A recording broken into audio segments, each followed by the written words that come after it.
మీకు చికెన్ అంటే బాగా ఇష్టమా? మీరు చికెన్ ప్రియులా? అయితే రేపు చికెన్ని బంద్ చేసుకోండి. అవును, ఎందుకంటే చికెన్ ప్రియులకు చికెన్ షాప్స్ షాక్ ఇచ్చాయి. తెలుగు రాష్ట్రాల్లో రేపు చికెన్ షాపులు బంద్ కాబోతున్నాయి. పౌల్ట్రీ కంపెనీలు మార్జిన్ తగ్గించాయంటూ వాళ్ళు నిరసన వ్యక్తం చేయడం జరుగుతోంది. చికెన్ అమ్మకాల్లో మార్జిన్ పెంచారని డిమాండ్ వినిపిస్తోంది వాళ్ళ దగ్గర నుంచి. తగ్గిన మార్జిన్ పెంచే వరకు నిరవధికంగా బంద్కు పిలుపునివ్వడం జరిగింది. పౌల్ట్రీ కంపెనీలు దిగివచ్చి మాతో ఒప్పందం కుదుర్చుకునేంత వరకు, లేకపోతే మా డిమాండ్స్ను వాళ్ళు ఒప్పుకునేంత వరకు ఈ బంద్ పాటిస్తామంటూ Telangana chicken shop owners association ప్రకటించింది. ఇప్పటికే తెలుగు రాష్ట్రాల్లో భారీగా చికెన్ ధరలు పెరిగిపోయాయి. మీరు చూడొచ్చు ఏ స్థాయిలో చికెన్ రేట్స్ ఉన్నాయని చెప్పి. ఏకంగా బోన్లెస్ చికెన్ అయితే 500కి చేరుకుంది ఏకంగా. అండ్ ఆ తర్వాత skinless chicken 340, boiler chicken 300, boiler కోడి 200. సో ఇప్పటికే రేట్లు పెరిగిపోయి ఉన్నాయి. హ్యాపీగా చికెన్ని తిందామనుకునే మీకు మాత్రం ఇది షాకింగ్ న్యూస్. అవును, ఇప్పటికే చికెన్ షాప్స్ రేట్ పెంచేసిన సందర్భం కూడా మాట్లాడుకున్న పరిస్థితుల్లో ఇప్పుడు రేటు పెంచినప్పటికీ కూడా వాళ్ళ మార్జిన్ విషయంలో చికెన్ షాప్ ఓనర్స్ కాస్త డిమాండ్ చేస్తూ ఉన్నారు. మరి ముఖ్యంగా ఓనర్స్కి సంబంధించి మాట్లాడుకునే క్రమం, తెలుగు రాష్ట్రాల్లో రేపు చికెన్ షాప్ బంద్ పిలుపునివ్వడం జరిగింది. పౌల్ట్రీ కంపెనీలు మార్జిన్ తగ్గించాయంటూ నిరసన వ్యక్తం చేస్తున్నారు. చికెన్ అమ్మకాల్లో మార్జిన్ పెంచాలని వాళ్ళు డిమాండ్ చేస్తున్నారు. మార్జిన్ పెంచే వరకు కూడా నిరవధికంగా బంద్కు వెళ్తామంటూ చెప్పుకొచ్చారు. పౌల్ట్రీ కంపెనీలు దిగి వచ్చే వరకు కూడా బంద్ పాటిస్తామని అంటుంది Telangana chicken shop owners association. ఇప్పటికే తెలుగు రాష్ట్రాల్లో భారీగా చికెన్ ధరలు పెరిగిపోయాయి. చికెన్ షాప్కి వెళ్తే ధరలు చురుక్కుమంటున్నాయి. చికెన్ను ముట్టుకుంటే చాలు షాక్ కొడుతోంది ధర. దీంతో ఒక్కసారిగా ఆందోళనకు వెళుతున్న పరిస్థితి. అంటే పెరిగిపోయిన ధరలతో చికెన్ కొనాలంటేనే భయపడిపోతున్న పరిస్థితి. చికెన్ ఎందుకు, ఇంకొక 200, 300 పెడితే మటన్ వచ్చేస్తుంది కదా, ఇంకాస్త కొంచెం ఎక్కువ పెట్టుకుంటే మటన్కి వెళ్ళిపోవచ్చు కదా, చికెన్తో పోల్చుకున్న మటన్కి వెళ్ళిపోవచ్చు కదా అని చెప్పి ఆల్టర్నేటివ్గా మటన్ వైపు ఆలోచిస్తుంటే అర్థం చేసుకోవచ్చు. బట్ ఇక్కడ చికెన్ షాప్ ఓనర్స్ అంటున్న మాట ఏంటి? మాకు మార్జిన్ విషయంలో ఇష్యూ ఉంది. మార్జిన్ విషయంలో పౌల్ట్రీ కంపెనీలో మాతో డిఫరెన్సెస్ ఉన్నాయి. ఆ డిఫరెన్సెస్ క్లియర్ అయ్యేంత వరకు మేము కంటిన్యూ చేస్తాం, అంటే నిరవధికంగా బంద్కు వెళ్తామంటూ కూడా వాళ్ళు పిలుపునివ్వడం జరుగుతోంది. రేపైతే మాత్రం బంద్కు పిలుపునివ్వబోతున్నారు. అండ్ ఒకవేళ చికెన్ షాప్ ఓనర్స్ కనుక కంటిన్యూ చేస్తే పౌల్ట్రీ రంగం మీద కూడా ఇంపాక్ట్ పడే అవకాశం ఉంటుంది. ఎందుకంటే అది కంటిన్యూస్ ఫ్లో కనుక లేకపోతే వాళ్ళకి ఇబ్బందిగా మారే అవకాశం ఉంటుంది కాబట్టి. సో పౌల్ట్రీ కంపెనీస్ దిగివచ్చే ప్రయత్నం చేస్తాయా? At the same time Telangana chicken shop owners association ఏం చేయబోతోంది? ఒకసారి మాట్లాడుకునే ప్రయత్నం చేద్దాం. ఈ అంశానికి సంబంధించి Telangana chicken shop owners association ఏమంటుందో డీటెయిల్గా ఇన్ఫర్మేషన్ తెలుసుకునే ప్రయత్నం చేద్దాం. మా ప్రతినిధి ప్రశాంత్ అప్డేట్స్ అందించేందుకు సిద్ధంగా ఉన్నారు. ప్రశాంత్, ప్రస్తుతం 2 తెలుగు రాష్ట్రాల పరిస్థితి గురించి మాట్లాడుకున్నాం. బట్ వడబట్ తెలంగాణలో చికెన్ షాప్ ఓనర్స్ అసోసియేషన్ ఏమంటుంది? ఎన్ని రోజుల పాటు బంద్ వాళ్ళు కంటిన్యూ చేసే అవకాశం ఉంది?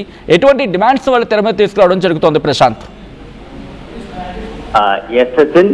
ఇప్పటి వరకు తెలుగు రాష్ట్రాల్లో ఈ తెలంగాణ రాష్ట్రంలో ఈ పౌల్ట్రీ రంగం ఒకవైపు ఉంది.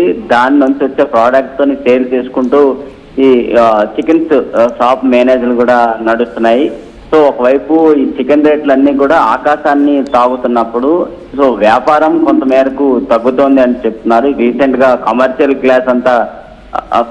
గ్లాస్ బ్లాక్ అయిన తర్వాత హాస్టల్స్ అలాగే పీజీస్ కాస్ట్ ఇవన్నీ కూడా చికెన్ వైపు కాకుండా ఇటు చికెన్ కి ఆల్టర్నేట్ గా ఇటు చేపలు ఇతర వైపు వెళ్తున్నారు. సో అక్కడ ఫస్ట్ మా బేరం పోతుంది. సో రెండో ఆప్షన్ గా ఏంటి జరుగుతుందంటే, ఇప్పుడు ఇంత మేరకు చికెన్ ధరలు వెళ్తున్నప్పటికీ మాకు ఇవ్వాల్సిన మార్జిన్ అయితే మాకు దొరకడం లేదు.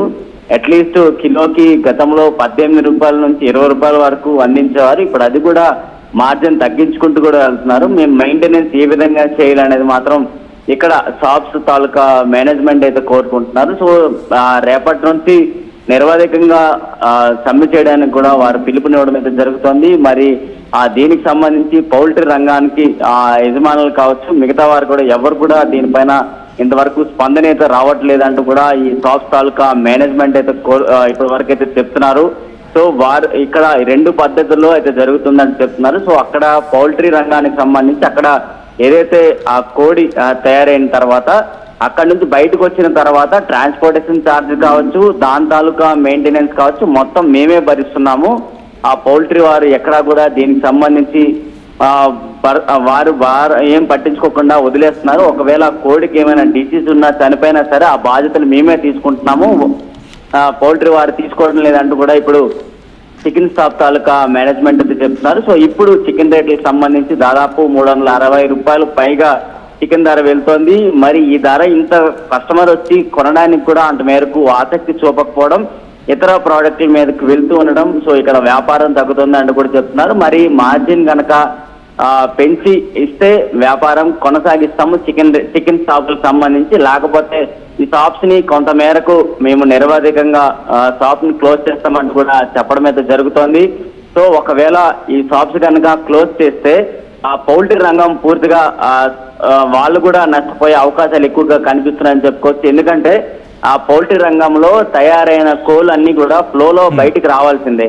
ఎక్కువ రోజులు ఉన్నా సరే ఆ కోళ్ళు బతికే పరిస్థితి కూడా ఎక్కువగా కనిపించదు. ఎందుకంటే ఫాస్ట్ పద్ధతిలో పెంచే కోళ్ళు ఇవన్నీ కూడా ఉంటాయి కాబట్టి, సో చికెన్ కోసం మాత్రమే ఎక్కువగా పెంచే ఈ కోళ్ళన్నీ కూడా ఎక్కువ రోజులు ఉన్నా సరే ఇవి బతికే అవకాశాలు ఎక్కువగా కనిపించవు. రానున్న రోజుల్లో వేసవి కాలం కూడా ఉండబోతోంది. సో హీట్ కూడా పెరిగిపోతోంది. సో ఇలాంటి టైంలో చికెన్ షాప్ ఓనర్స్ తీసుకునే డిసిజన్ కి పౌల్ట్రీ వారు ఏ విధంగా డిసిజన్ తీసుకుపోతున్నారు, వీళ్ళ నిర్ణయానికి కట్టుబడి కింద దిగుతారా, అంటే వీళ్ళ మార్జిన్ రేట్లు పెంచి ఇలిగిస్తారా, లేకపోతే పౌల్ట్రీ వారు అనుకున్న నిర్ణయంతోనే ఉంటారనే దానికి చూడాలి. ఇక్కడ హైదరాబాద్ లో ఈ మాదాపూర్ పరిసర ప్రాంతాల్లో మనం అడిగిన పరిస్థితులు కూడా అడిగాము. అలాంటప్పుడు కూడా వాళ్ళు కీలకమైన అంశాలు అయితే చెప్పారు. సో హైదరాబాద్ లో దొరకకపోయినప్పుడు, హైదరాబాద్ ఓఆర్ఆర్ పరిసరలో కాకపోయినా కర్ణాటక, మహారాష్ట్ర, ఇతర రాష్ట్రాల నుంచి కూడా ఈ కోళ్ళు తెచ్చుకున్న పరిస్థితులు కనిపిస్తున్నాయి. సో హైదరాబాద్ లో ప్రస్తుతానికి ఓఆర్ఆర్ పరిసర ప్రాంతాల నుంచి మాత్రమే పౌల్ట్రీ నుంచి కోళ్ళు తెప్పించుకుంటున్నాము.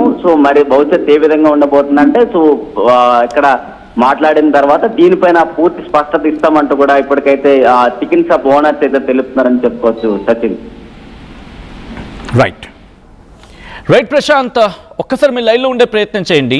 మరి ముఖ్యంగా 2 తెలుగు రాష్ట్రాల్లో కూడా ఈ పరిస్థితి కంటిన్యూ అవకాశం కనిపిస్తోంది. ఎందుకంటే ఈ డిమాండ్స్కి at the same time poultry farms కావచ్చు, లేదా పౌల్ట్రీకి అలాగే ఇక్కడ చికెన్ షాప్ ఓనర్స్కి మధ్య సయోధ్య ఎక్కడ కుదరటం లేదు. ఇది మాత్రం క్లియర్గా కనిపిస్తోంది. కాబట్టి దీని ఇంపాక్ట్ ఇంకా కొన్ని రోజుల పాటు కంటిన్యూ అవకాశం ఉంది. ఎందుకంటే లాభాల విషయంలో, మార్జిన్ విషయంలో ఇష్యూస్ అనేది రైజ్ అవుతుంది, ట్రిగ్గర్ అవుతుంది. సో ఇటువంటి పరిస్థితుల్లో నెక్స్ట్ ఏం జరగబోతోంది, దాంతోపాటు పెరిగిన ధరలు కావచ్చు, లేకపోతే మెయింటెనెన్స్ విషయంలో కావచ్చు, ఇవన్నీ కూడా ప్రభావం చూపిస్తున్నాయి. మేము నష్టపోతున్నాం, మరి మా నష్టపరిహారం ఎవరు చెల్లిస్తారు మాకు అంటూ ఇటు పౌల్ట్రీ యాజమాన్యం మాట్లాడుతున్నట్టుగా తెలుస్తోంది. దాంతోపాటు మా మార్జిన్ పరిస్థితి ఏంటి అని చెప్పి చికెన్ షాప్ ఓనర్స్ డిమాండ్ని తెర మీద తీసుకురావడం జరుగుతోంది. సో మా లాభాల పరిస్థితి ఏంటి అని చెప్పి చికెన్ షాప్ ఓనర్స్, అండ్ మాకు నష్టాలు వస్తే ఎవరు భరిస్తారని చెప్పి ఇటు పౌల్ట్రీ రంగాలు, వీళ్ళిద్దరికీ మధ్య ఎక్కడో సయోధ్య కుదరటం లేదనేది వినిపించమాట. మరి చికెన్ షాప్ ఓనర్స్ దిగొచ్చే ప్రయత్నం చేస్తారా, అసోసియేషన్ దిగొచ్చే ప్రయత్నం చేస్తుందా, లేకపోతే ఇటు పౌల్ట్రీ రంగం దిగొచ్చే ప్రయత్నం చేస్తుందా, లేకపోతే ఇద్దరు కలిసి ఒక కామన్ పాయింట్ దగ్గర అగ్రీ కుదుర్చుకొని ఒప్పందానికి వచ్చి ముందుకు వెళ్ళే ప్రయత్నం చేస్తారా, లేకపోతే ధరలు పెంచి ఈ ఇద్దరి డిమాండ్స్ను, అంటే ఇద్దరి డిమాండ్లు నెరవేరేలా ఈ ధరలు పెంచేసి ఇటు ప్రజల మీద భారం మోపే ప్రయత్నం చేస్తారా? ఒకవేళ అదే జరిగితే కనుక అప్పుడు ప్రభుత్వం అడుగు పెట్టే అవకాశం ఉంటుందా, అండ్ ప్రభుత్వం ఎటువంటి చర్యలకు ఉపక్రమించే అవకాశం ఉంటుంది ప్రజలను? ఎందుకంటే ధరల పెరుగుదల ఒక స్థాయికి మించి వెళ్ళిపోతే కనుక ప్రభుత్వం కూడా కలగజేసుకునే అవకాశం ఉంటుంది కొన్ని సందర్భాల్లో. కాబట్టి అటువంటి సిచ్యువేషన్లో ఏం జరిగే అవకాశం ఉంది, మీరేమనుకుంటున్నారు? అండ్ చికెన్ ప్రియులకు బిగ్ షాక్గా మాట్లాడుకుంటున్న ఈ సిచ్యువేషన్, రేపు చికెన్ షాప్ బందుల నేపథ్యంలో మీకు ఎటువంటి ఇంపాక్ట్ చూపించే అవకాశం కనిపిస్తోంది, మీ మీద ఎటువంటి ప్రభావం చూపించే అవకాశం ఉంది, అండ్ మీరేమనుకుంటున్నారు ఈ బంద్ విషయంలో? కామెంట్ చేసే ప్రయత్నం చేయండి.